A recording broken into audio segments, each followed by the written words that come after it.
All right, welcome everybody. Welcome to Soul Figures, welcome to the channel, and welcome to this webinar, Secrets of Your Birth Chart.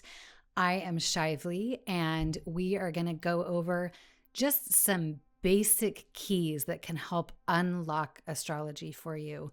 Most people come to astrology because they want to understand their birth chart.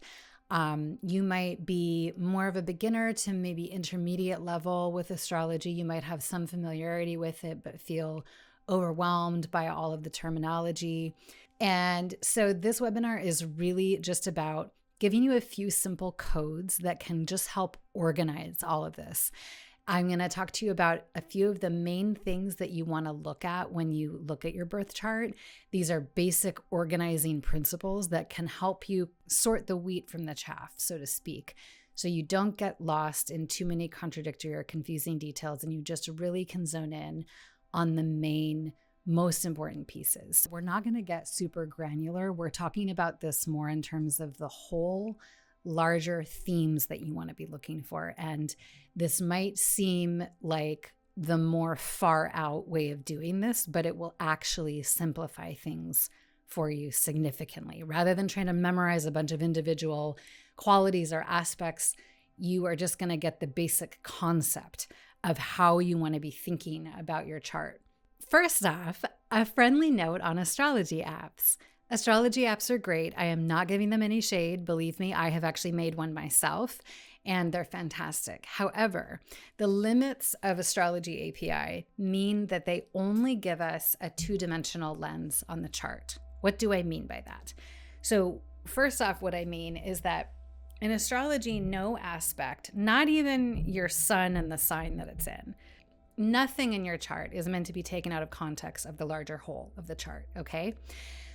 Most astrology API, that is like the code that we use to calculate a chart and display it, ends up displaying the chart interpretation only for a maximum of two components of a chart at a time. So that it can tell you what sign a planet is in. It can tell you that two planets are in some kind of aspect to each other, like they're square or trine and so forth. But it can't give you the whole picture that pans out and says that there are actually a whole bunch of other planets that are involved in a configuration with those, or that there's a major theme in the water houses, or that your midheaven is being aspected by a massive opposition somewhere and so forth. They don't end up highlighting those themes, okay? These themes are different for everybody. Everyone's got a different mix. That's why our chart is one of the most personal, intricate pictures of our interior conditions of our life. So it actually makes it harder to break it down into only simple individual little pieces, because when you're not gluing all of those together by some cohesive theme, they contradict each other. And you might have noticed, I'm going to hop over to this page here. This is a graphic of just a few screenshots of some of the many astrology apps that I have had in my own phone, and some different charts that I have looked at. And so what you end up seeing is just long lists of all these different aspects and all these different things, and you can really easily get lost in the weeds there. And it actually ends up making it more complicated, because some of those aspects, I'm going to hop back. Some of these aspects actually contradict each other in nature, okay? And so part of what understanding the larger gestalt of the chart does is it helps us understand which ones don't actually matter. And we're going to talk a little bit about that. But a lot of it just has to do with knowing what to weed out, or using an app that does a slightly better job of weeding it out. But really, the main takeaway that I want to give you here is this last bullet point, which is always supplement any astrology app that you use with real human astrological perspective whenever possible. Okay, so the next thing that you really want to think about when you look at your chart, let's say you have an app, you've pulled up your chart and you see all this different information, you see a birth chart and you're like, what is this? It's a ton of symbols, a ton of lines, different colors, different houses, and oftentimes they're all like different sizes, and it's just like, what is even going on? So the main thing that can help you organize the chart is looking at the angles, okay? So the angles are, first off, the ascendant and descendant, which creates and represents the horizon line of the chart. So this is a chart. I'm not going to tell you who it is. This is a very famous person who you would have to be completely just like living under a rock to not know who this is. And this is actually their sidereal chart. So most people who are familiar with this person's astrology probably won't recognize them right off the bat. If you do, if you can guess who this is, I will give you a free natal chart reading. But anyway, so this is a chart where we are going to look at the significance of both the angles. Both of them are very loud in this chart, but the one that you can see is the loudest, initially anyway, and it ties into the other angle. But the first primary angle that is super, super emphasized here is the ascendant descendant horizon line. You can see this bold arrow that's cutting across the center of the chart. What this arrow is, you guys, this, if you look at this picture here, this is literally the horizon. This is your view from planet Earth of which planets you could see in the sky, which planets were immediate on the horizon. This is a little bit abstracted here. So like I'll show you in a second, when you actually look at it, you can actually see some of these. But this is basically showing you, this is the horizon line. This is the place the sun was. You can see the sun. This is the sun right here. This is where the sun is. The sun is shining at the very tail end of Scorpio. That is what this symbol is right here. This is Sagittarius, where the ascendant and all of these fun planets that are super close to the ascendant are clustered. Okay. So the ascendant is the other term for it, which you've heard, is the rising sign. And although your sun and your moon, which are the lights or the luminaries, although those are important, your ascendant is equally, if not more important, because of the significance that it has in setting the position that your chart starts from. So if you don't know your exact birth time, you won't be able to get your ascendant, but don't despair. There's still a lot of really juicy, important information you can get about your chart, even without the ascendant. But the reason that we emphasize it so much is because this is how we build a chart, basically. Like we take this equatorial information of where was the Earth in relation to the sky. That's what we're seeing right here, right? Where was the Earth in relation to the sky? And we put it in this two-dimensional chart abstract form here, okay? So this here, 13 degrees Sag, is the rising sign. And you can see that it has a planet very closely conjunct it. That's what this Mercury is doing right here. You can also see that we have Uranus up in here. We have Neptune and Saturn, all very close and all in Sagittarius at the ascendant point. And then swinging around to the other side, 180 degrees away, at 13 degrees Gemini, we have the descendant. And we also have a planet that is very closely conjunct, or actually this one's almost exact. This is at 13 degrees Gemini. This is Jupiter, which is a huge deal for many reasons in this chart. But not only is it a big deal because it's exact, it's also a big deal because it's opposing its own sign, which is something we would talk about in later studies. But suffice it to say, you don't need to know very much about astrology to see that there's a lot happening in this part of the chart too, right? We have 5 symbols. And what this ascendant-descendant line does is it bisects the chart into 2 hemispheres. Below this horizon line, we have the lower personal internal houses. We have the 1st through the 6th house. And this is, if you are born at night, then your sun will be on the lower hemisphere. This person was born in the day. So again, like this is what actually the sky actually looked like when they were born. The sun is is in the sky and it's daytime. This is just, I took the horizon out so that we could see the stars. And the app that I'm using here is Stellarium. If you're interested in astrology, astronomy, anything related to the sky, you have to get Stellarium because it's fantastic. So this upper part of the chart is illustrating the outer public life. So houses 7 through 12 webinar, but basically Lower half is personal, private life, origins, beginnings. Upper half is public life, career, associates, friends, travel, and longer journeys, and kind of your aspirations and what you want to do, what you want to realize in the world. Okay. And you can also see, even if you don't know anything about astrology, you guys, you can just see, like I was saying, there's a lot of noise going on here. All these red lines, these are opposition lines. It means this planet is opposite this planet is opposite this planet. It's creating a lot of energy, okay? And what it's pointing to, you can see it's kind of creating this fan shape. It's throwing all of this energy up to this other beautiful strong point, which is the other bolded angle. And this is, we're going to look at it with the correct name here. This is the midheaven and IC. So the IC is the lower, also the term for it is the nadir. It's the lowest point of the chart. And it is like your home and your origins and kind of your innermost self. And then shooting out, following that arrow, that bolded line up to the 10th house up here, this is the MC or the midheaven. And this is our career and the mark we make on the world. So suffice it to say, this person has a lot of energy being sent. You can think of it as like two battery cells on either side, just sending huge currents of energy back and forth, back and forth, back and forth, and then like whoosh, creating this incredible manifestation in their public imprint on the world. Very cool chart.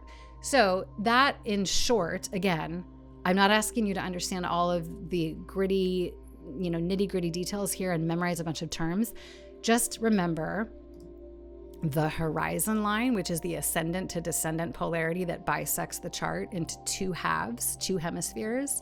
And then again, we're looking at the same image here, but we're just focusing and drawing focus to the other bisecting line, which shows us the line from the lowest nadir IC point up to the highest aspirations for our public or our outer manifestations in the outer world. Okay. So again, on the ascendant, we have tons of emphasis on Sagittarius, right? And then opposite that, it has to be Gemini. Sagittarius and Gemini are opposites. So whatever sign you have on your ascendant, the sign that's on the descendant is going to be opposite it. It's very simple, basic. They're going to be at the same degree. They are reflecting each other like mirror images. And we talk a lot more about that in the shadow course that I teach, where we talk about the astrology of the shadow. So if you're interested in that, please look into our free offer on our website. It's a really great course. It can teach you how to get a little bit more in depth into this part of your chart, this ASC-DSC line. So those are the primary angles that you want to look at. There are other polarities in the chart. There are deeper aspects to these, but that's the basic way to kind of organize your brain around your chart. All right. Then we get to talking about the planets. Okay. Notice we haven't talked about the signs yet, you guys. The order of importance is, first of all, the angles. How is the chart organized?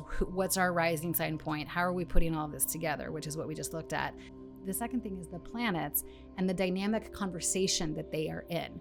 They are the ones who are acting out the grand drama. They are the actors on the stage.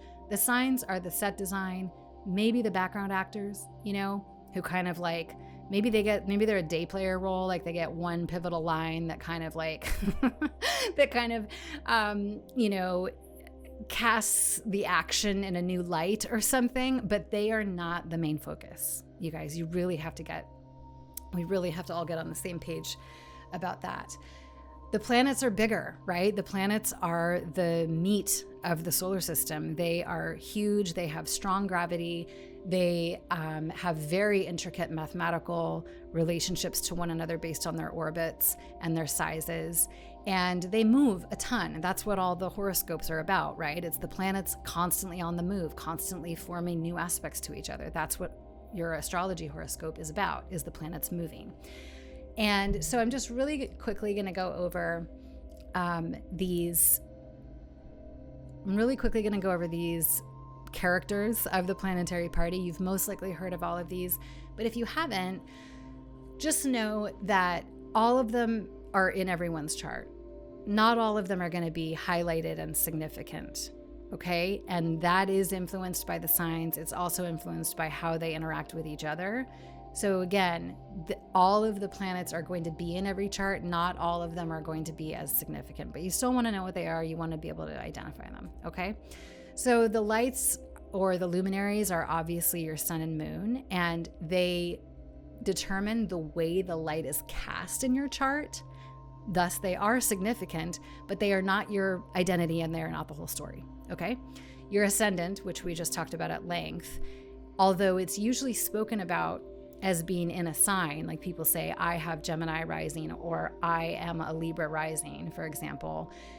The reason that it's significant is not only and not so much the sign, it's the planetary ruler that rules that sign and that actually gives you your third ruling planet. That's actually how we want to think about it. We want to even our zodiac or our sign point of navigation, we're still thinking about that in terms of planets, okay? The planets are always speaking through the signs. So we still want to be attuned to the planet that is speaking to us through our rising sign. And then unless you have it exactly conjunct, it will be somewhere else in your chart. So for a really quick example, popping back to this chart, this person's rising sign is Sagittarius, and the ruling planet of Sagittarius is Jupiter, which is over here in Gemini, exactly opposite their rising sign, which is very powerful and just one of many reasons why this chart is really cool. So in most cases, your ruling planet is not going to be like exactly conjunct. It is sometimes for some people. It's not going to be exactly conjunct most of the time, though. So you want to find where it is in your chart. That will be one of the other first things that you want to find. What is your rising sign? Therefore, what is your planetary ruler and where is it in your chart? Okay. You can then think about the next rung of personal planets, which is Venus, Mars, and Mercury, as being the very personal kind of identity and internal motives and drives and feelings, our feelings and values, our experience of life, what we want, the goals we're going after, and how we communicate and go about scurrying about on the planet, communicating and connecting ourselves with opportunities and with other people. And that's what those three kind of rule. It's the really mundane, everyday, daily life movement of human activity, and our very kind of easier to grab conscious understanding of ourselves, okay? The teacher planets, Jupiter and Saturn, are further out in the solar system. Saturn is the old in the old days before the other outer planets were discovered. Saturn was the outermost planet. So that's partly why he is associated with time and restriction, because he was the end of the solar system. He was the outermost planet. That was where it stopped until we discovered, no, there's actually more. But these planets are further out, and they do tend to create either expansion, which is Jupiter, or restriction, which is Saturn, depending on what they have to teach us and what is appropriate for us, okay? A lot of people in the interwebs like have this trip about how they have really hard Saturn placements and they're cursed. And first of all, that is not a helpful way to orient to life in general, to either look for reasons to feel victimized or to over-identify as being cursed in any way. That is just not going to help you. And second, Saturn is not cursing anybody. Saturn is teaching us how to make the best use of our time on this planet.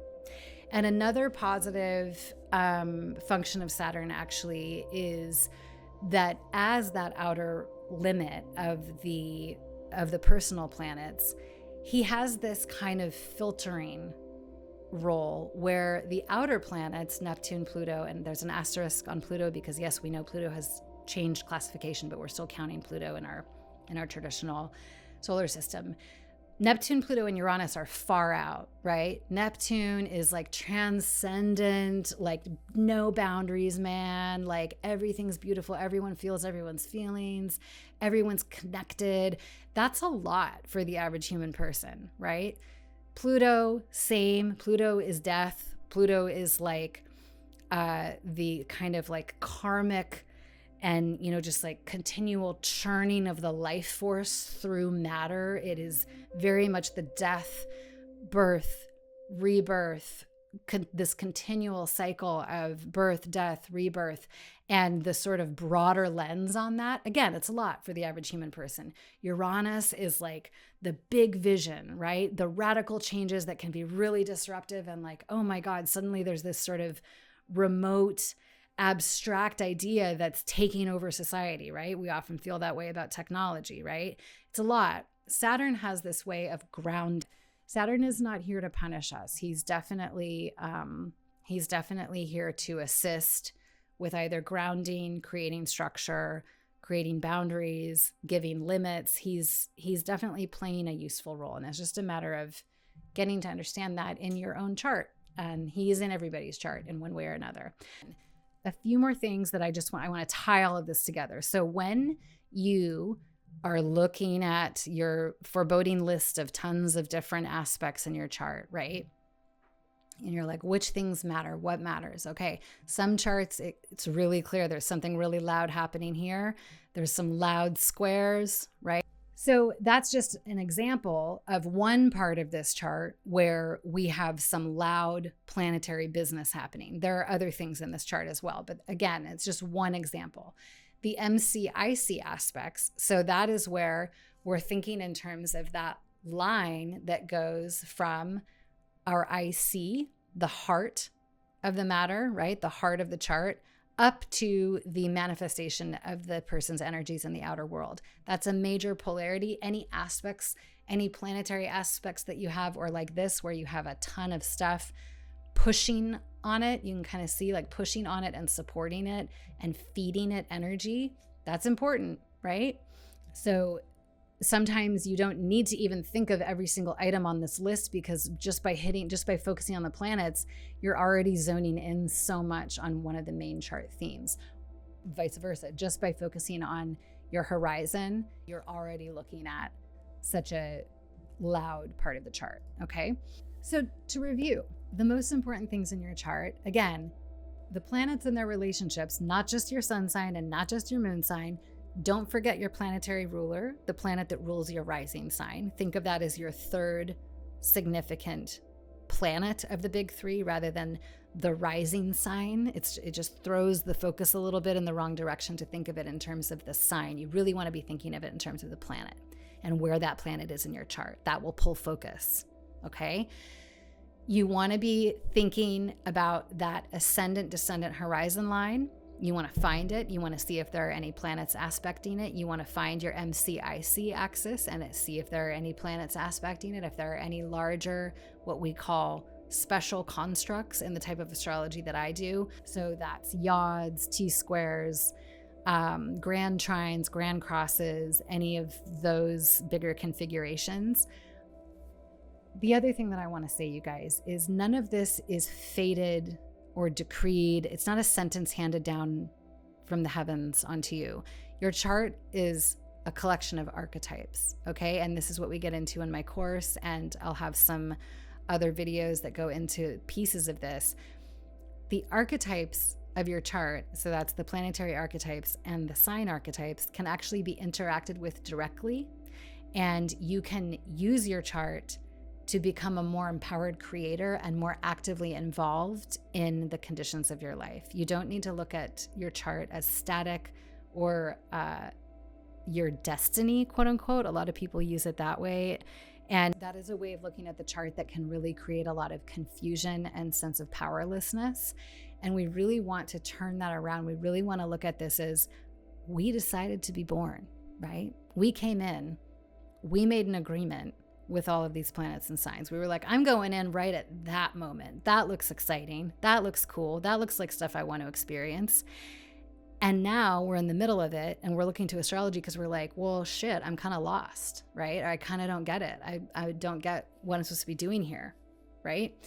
And that's where astrology can become an active tool where instead of explaining it for you, you're learning about the nature of the relationships between the planets and the signs in your chart, and you come into a more active relationship with them. And this is the astrology app that I have built. Of course, I'm going to plug it. You can actually work with your chart actively in the app with each of the archetypes that form major aspects in your chart. It's very deep work. It's very self-paced. It's, based on what part of your chart you're learning about right now and what you want to work on. So I invite you to come check that out if you want to kind of turn all this stuff on its head and become a more active participant in your inner cosmos. Thank you so much for joining me today. And please throw your guesses as to, I'll show it one more time, our famous person's chart here. There's no way that you haven't heard of this person. So put your guesses in the comments. And whoever guesses it correctly first will win a free reading with me. So thank you so much, and I will talk to you next time.